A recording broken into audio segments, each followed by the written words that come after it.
Bonjour à tous et bienvenue dans ce nouvel épisode d'Auto-Légende. Je me trouve aujourd'hui dans un cadre inédit devant ce château La Valade du XVIIIe siècle. Et aujourd'hui, nous sommes avec Bruno, son propriétaire, qui va nous en dire un peu plus. Bonjour Bruno. Bonjour Angélique. Alors, est-ce que vous pouvez nous parler un petit peu de ce château, son histoire peut-être?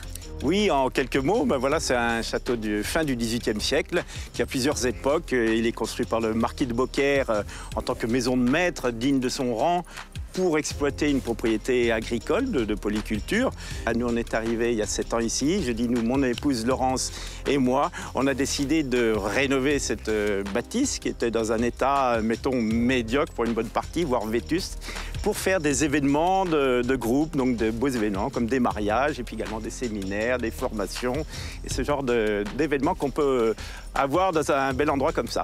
Et alors du coup, vous me parliez de séminaires, d'événements. Alors aujourd'hui, c'est vrai qu'on est là pour un événement puisqu'on on va accueillir cette magnifique voiture que l'on voit derrière. Est-ce que vous, peut-être, vous êtes un amateur de voitures aussi?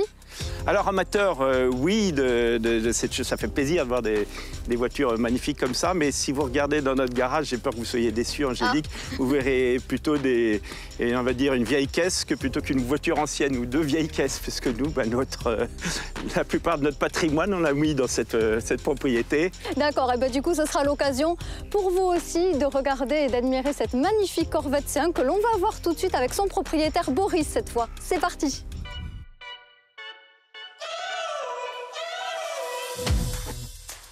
Driving cars on a Mars tonight. We're blasting off to the stars tonight. We wanna go, go. We wanna go, go. Bonjour Boris. Bonjour. Alors là, ça y est, on passe aux choses sérieuses. Ouais. On part en Amérique et on se replonge dans les années 50, c'est ça? C'est ça, elle est de 59. Donc je l'ai fait venir il y a 1 an et demi des États-Unis. Elle était dans l'Oregon. Elle est passée devant Alcatraz, sous le Golden Gate, le canal de Panama, et elle est arrivée ici il y a un peu plus d'1 an et demi. C'est ma seconde. J'avais une C3 de 74 que j'ai gardée 3 ans. Et celle-là, c'était un rêve depuis un moment, sur vraiment rouge comme ça, et pile poil de cette année-là. Ouais. D'accord, alors là, tu me dis elle est de 59, donc ça fait partie des premiers modèles de la Corvette C1. C'était aussi la première sportive. Toi, tu es fan des voitures de sport. Pourquoi tu as acheté ce modèle-là spécifiquement? Les américaines, j'adore. Et dans les américaines, la Corvette. Vraiment, pour moi, c'est l'origine de la voiture de sport. Mais du coup, la carrosserie, cette couleur-là, elle est spécifique aussi des modèles des années 50, 56, à partir de 56. Alors, ouais, 56, 57, elle avait qu'un phare. Et là, sur ces couleurs-là, c'était rouge, bleu, et 35%, elles étaient blanches, en fait. Il y en a beaucoup qui ont été repeintes en rouge après. Et la couleur de base, souvent, c'était blanc.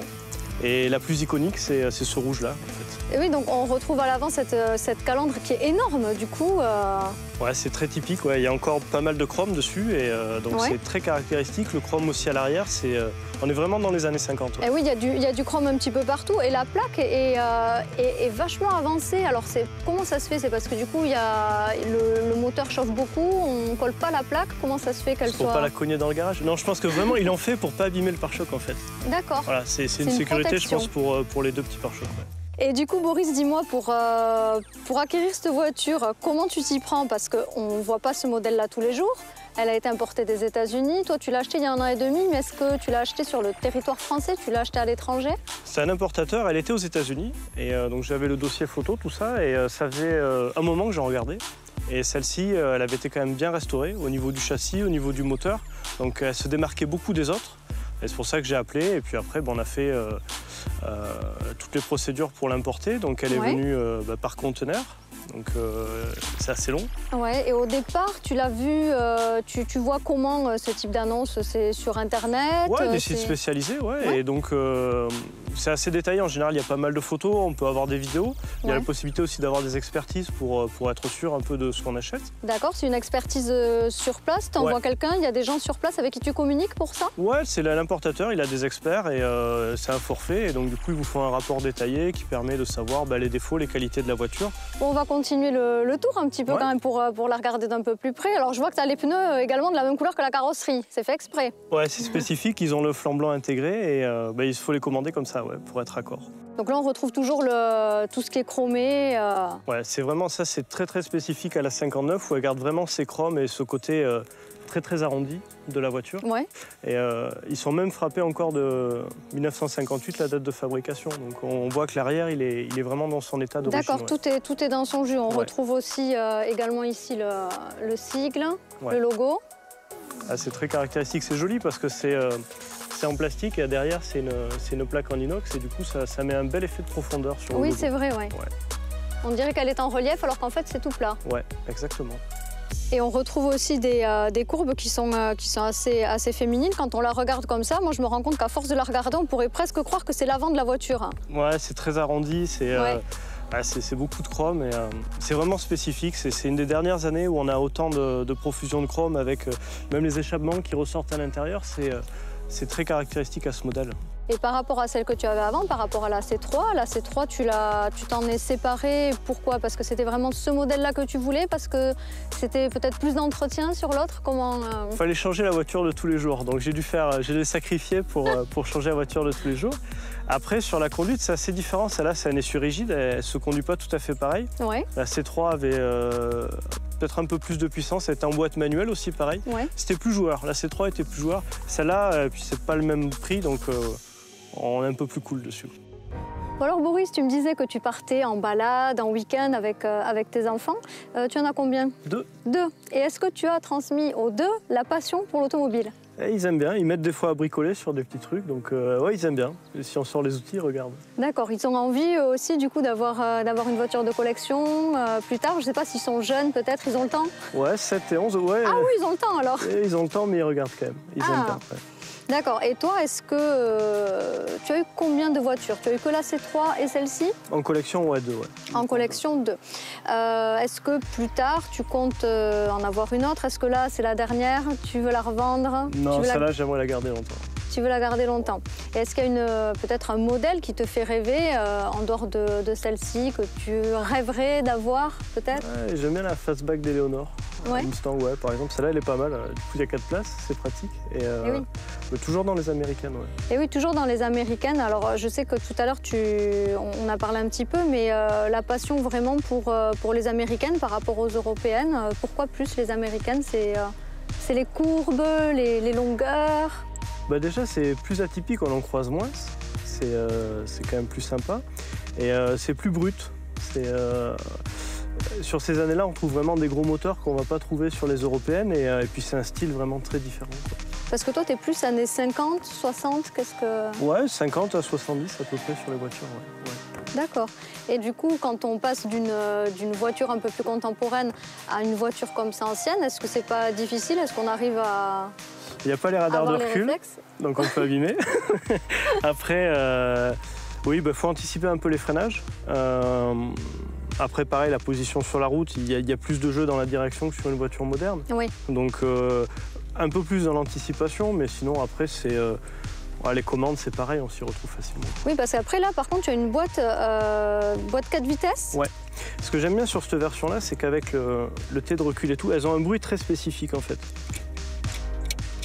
C'est vraiment, ouais, c'est un peu comme si on armait le chien d'un fusil. Ce clac, il est très spécifique. Et j'aime beaucoup parce que on sait qu'on a passé la vitesse. Ah oui, là c'est sûr, on ne peut pas se tromper. Ouais. Après, le volant, il est très grand. Ouais, parce qu'il n'y avait pas la direction assistée. Et du coup, le volant est beaucoup plus grand, les pneus sont un peu plus petits. C'est pourquoi? C'est pour la prise en main, du coup, que le volant est... Ouais, puis vraiment pour démultiplier, pour forcer moins quand tu es à l'arrêt pour tourner, en fait. Ah oui, parce que moi, je sais que quand je conduis une voiture où il n'y a pas de direction assistée, je me jette sur le volant, tu vois, je tire comme ça. Donc forcément, je me dis, s'il est plus grand, c'est peut-être plus pratique aussi. Ouais, c'est ça, c'est exactement ça. Ça fait un peu roue de bateau. Et donc, On le voit plutôt à l'arrêt. Après, sur une conduite normale, même en ville, ça passe très bien. Mais c'est vrai que pour le braquage à l'arrêt, c'est plus pratique parce que ça démultiplie pas mal. Alors, par contre, dis-moi, Boris, qu'est-ce que c'est? Alors ça, c'est pour ouvrir le couvre-capote pour la sortie. Ok, on appuie juste? Ouais. Ah, on n'appuie pas, on frappe? Ouais, il y a un ressort qui est dur un peu. Ah oui, d'accord. Et ça permet d'ouvrir et de sortir la capote. D'accord. Et le bouton qui est là, ça, c'est une boîte à gants en fait. Ah, ok. Ouais, c'est un petit coffre-fort. Ouais. Ok, tu peux l'ouvrir juste en appuyant ou alors avec une clé comme ça? Non, après on peut le verrouiller avec une clé, ouais. D'accord. C'est la boîte à gants en fait, elle est vraiment intégrée au milieu. Eh ben dis donc, en tout cas, c'était un sacré boulot. Elle est en super état, cette voiture. Hein. Merci. Ben, si tu veux, je te la démarre, je te montre un peu le bruit, tout ça. Alors, écoute, je suis pas contre, mais pour tout ce qui est bruit, mécanique et tout ça, je vais te laisser avec Fred. C'est notre expert en voiture américaine. Tu vas voir, tu vas parler de tout ça avec lui, tu vas t'éclater. D'accord. Enchanté. Salut Fred. Propriétaire de cette voiture? Ouais, exactement. Magnifique. Magnifique Corvette. Troisième évolution de cette série C1. L'année de ce véhicule? 59. 59. Une 59. C1 59. On est dans un cadre merveilleux. On a une météo somptueuse. Je pense qu'on va passer un bon moment ensemble. Tu nous as présenté rapidement cette merveille avec Angélique. On va rentrer un peu plus dans les détails. On va peut-être un peu plus découvrir les caractéristiques et notamment le moteur de cette Corvette C1. Donc sans aucun doute un régal. Ça fait longtemps que tu possèdes ce véhicule? Ouais, 1 an et demi. Un an et demi. Déjà quelques kilomètres parcourus? Ouais, un peu plus de 1005. Ouais, 1005, ça commence à faire quand même. Ouais. 1005 en 1 an et demi, quand on a un véhicule de ce type, ça suffit largement pour commencer à apprivoiser la bête, si tu me permets l'expression. Donc effectivement, Corvette C1 de 1959. Je disais qu'on était sur la troisième évolution, puisque les Corvettes C1 ont évolué au fil du temps. On va dire, elles ont été proposées durant 9 années. Donc la première en 1953. Donc c'est ce modèle-là qui a déjà, je dirais, bénéficié de l'expertise sur les premiers modèles C1. Donc au fur et à mesure, beaucoup d'évolutions, notamment le moteur. Ouais. On peut le voir? Ah bien sûr. Il y avait 4 versions, oui. De 230 à 290 chevaux. Oui. Et ça, c'est la version de carbu 270 chevaux. C'est juste la dernière avant l'injection, oui. En termes de puissance. C'est exact, le 283. Exactement. Ouais. 283 cubi-inch avec un double carburateur, avec de très beaux filtres ouais. Edelbrock, sûrement des carbus aussi Edel. Ouais, alors ceux d'origine, il y en a un qui avait un axe de cassé. Donc du coup, ils ont été changés pour 2 Edelbrock. Et ils sont plus faciles à régler que les originaux. Ouais. Parce que c'est compliqué, les originaux. Et facile à maintenir en état, à régler. Donc c'est un vrai régal pour rouler, quoi. On peut avoir un ralenti qui est assez bas, ça monte dans les tours, c'est parfait, quoi. Ouais. C'est toi-même, peut-être, tu es à l'aise pour faire un petit réglage carbu? Non. Ou tu as un réseau autour de toi pour t'aider sur certains points de réglage? Ouais, c'est un spécialiste sur Bordeaux qui m'a réglé tout ça et il me l'a fait pas mal, ouais. Ok, bah c'est encore un plaisir, Boris, avec cette C1 où effectivement on a un avant caractéristique avec effectivement ces 4 phares sur cette face avant, avec encore ici ces calandres agressives, ces entrées d'air également. Donc un modèle qui bien évidemment inspire une certaine finesse, un raffinement et une agressivité. C'est vrai que sur cette 59, on a encore cette calandre qui était arrivée sur les séries précédentes, notamment la 57, mythique aussi sur la Corvette C1. Mais voilà, sur cette 59, cette calandre est légèrement réduite. On a ces entrées d'air avec ce pare-choc qui rentre dans cette entrée. Et bien sûr, l'optimisation de l'éclairage et du style avec le passage aux 4 phares. Sur la 57, on n'en avait que 2. Et ces casquettes, ces tours de phare chromés avec cette baguette d'aile chromée qui file pratiquement jusqu'au pare-brise. Forcément, on est chez Corvette. Donc cette 59 est pour moi, je dirais, un bon numéro, un bon choix. C'est comme tu dis, à partir de 61, ils ont changé la calandre. C'est moins travaillé, c'est moins esthétique. Oui. Et là, on reste vraiment sur quelque chose qui est 100% chrome et qui, comme tu dis, qui commence depuis 53 et vraiment dans les années 50, C'est ça. c'est caractéristique. C'est exact. Tu dis 100% chrome et je rajouterais 100% 59. 59, l'année où les voitures sont les plus folles aux États-Unis, avec des lignes incroyables et beaucoup de chrome. Boris, j'ai envie de te demander si on peut aller faire un tour avec. Volontiers. Ouais, je pense que les personnes qui nous suivent aujourd'hui, qui sont avec nous, ben, se feront un plaisir de nous suivre. Je la démarre. Ouais, avec grand plaisir. Allez.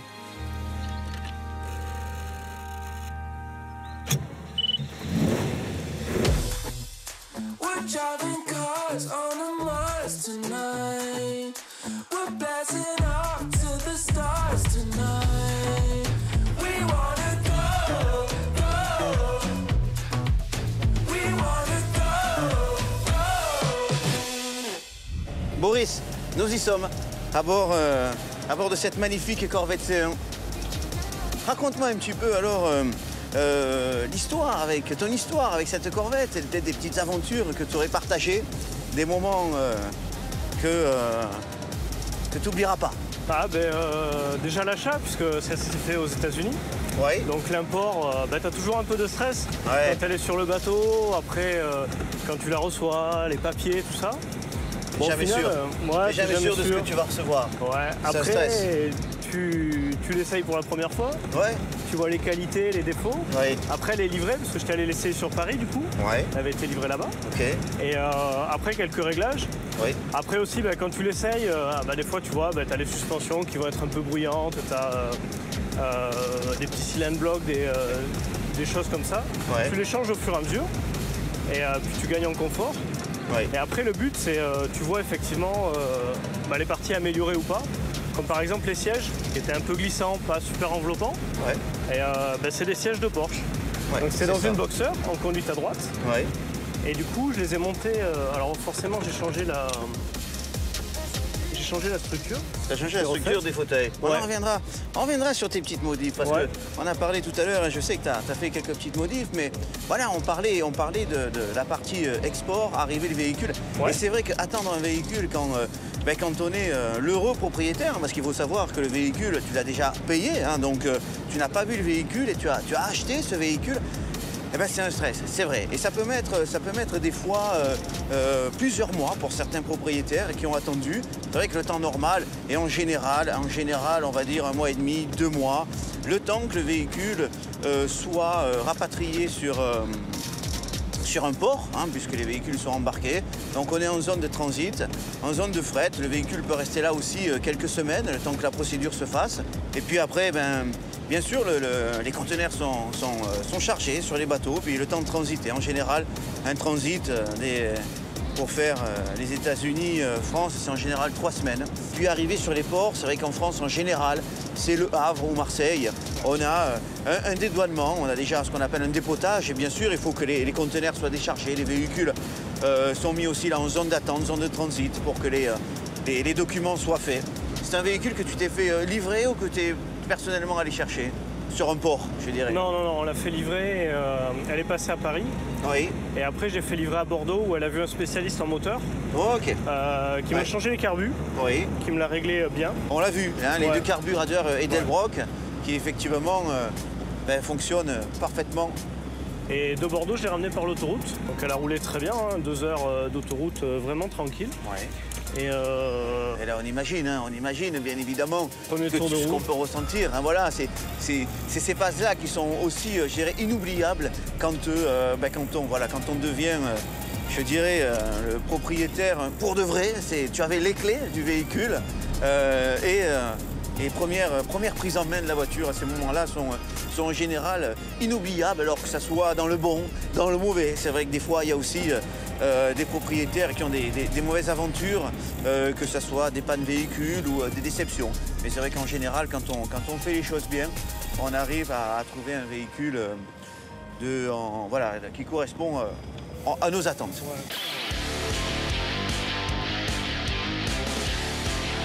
Le moteur, on en a parlé, on en reparle, un V8.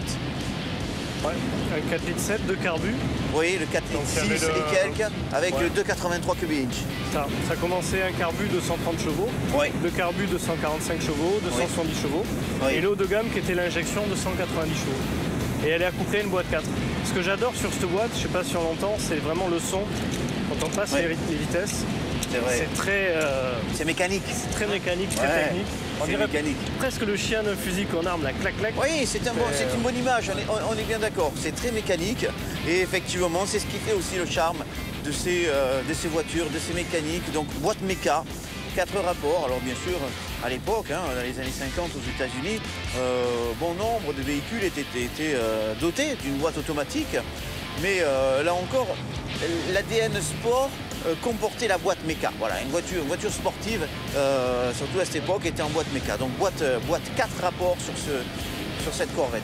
On est sur une année mythique aux États-Unis, l'année où toutes les folies sont possibles dans le domaine du design automobile.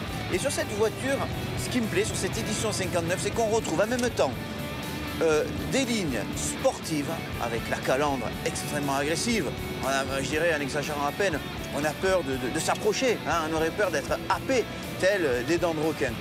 Et la finesse des galbes, notamment sur les ailes. On a un arrière qui est très doux, qui est très dilué, hein, avec que ce soit les feux arrière qui se fondent dans le galbe de l'aile ou les échappements qui sont dissimulés dans le pare-choc chromé.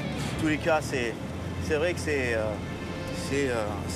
un grand plaisir d'avoir partagé ces routes de campagne à tes côtés, de ressentir effectivement ta passion et je dirais l'amour pour cette Corvette C1 59.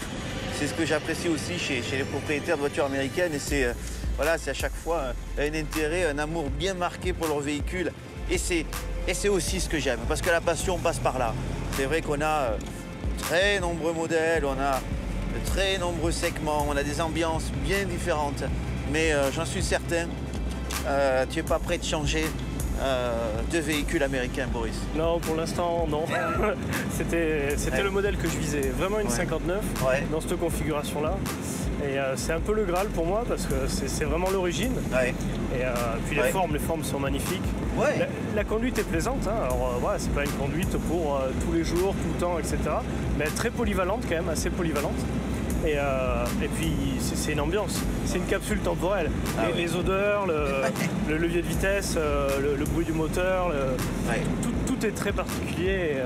On ressent toutes les sensations. Et ton expression de ta capsule temporelle est tout à fait vraie. C'est un voyage, c'est-à-dire que c'est une voiture avec laquelle on peut voyager parce que c'est vrai que, surtout à ton niveau, c'est une voiture qui est fiabilisée avec un moteur qui est revu, donc il n'y a pas de souci. On peut attaquer l'asphalte, les bitumes, mais c'est une voiture qui nous fait voyager.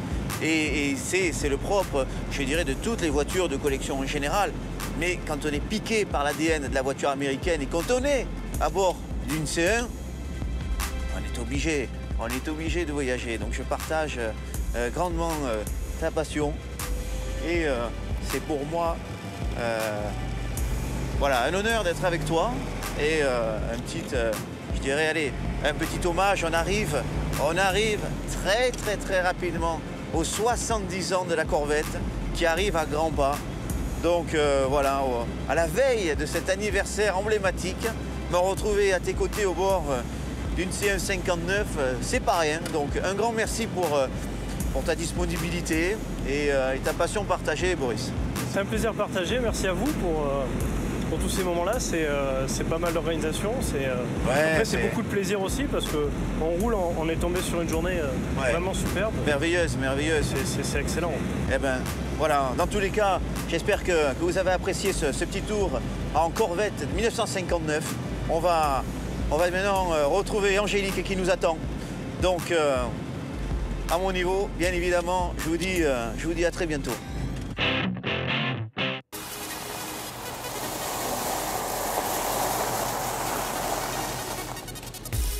Alors, comment Angélique. c'était ce tour? Un pur moment de bonheur. C'est vrai? Bien sûr, un pur moment avec Boris.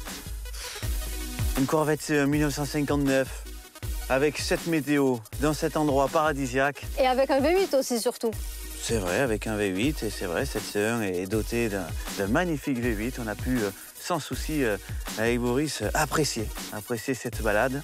Donc, un vrai moment de bonheur. Est-ce que c'est un bon pilote, Boris? Bien sûr que c'est un bon pilote. J'avais pas de doute avant d'embarquer.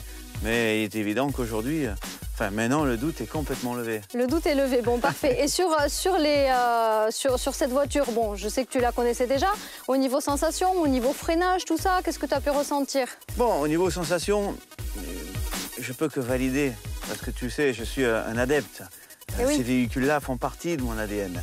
C'est un voyage dans le temps. À chaque fois que je m'assois, à chaque fois que je rentre et je fais ces balades avec ces propriétaires, tous différents et tous autant passionnés les uns que les autres. À mon niveau, je fais un voyage. C'est un vrai moment de partage. Donc, bien évidemment, les sensations pour moi sont très bonnes. C'est un véhicule de 1959, on le sait, on le ressent, mais un confort présent avec des optimisations réalisées par Boris, notamment avec ses fauteuils. Oh, j'ai juste envie de te dire une chose, c'est on repart. On repart. Bon, eh bien, écoute, on repartira la prochaine fois parce qu'Auto-Légende, c'est déjà fini. Eh oui. Alors, écoute, avec Fred, on te remercie, Boris, de nous avoir présenté cette magnifique Corvette C1. Écoutez, merci à vous, merci à l'équipe, c'était très sympa. Eh bien, avec plaisir. Et quant à moi, je vous donne rendez-vous très vite pour un prochain épisode d'Auto-Légende. Salut!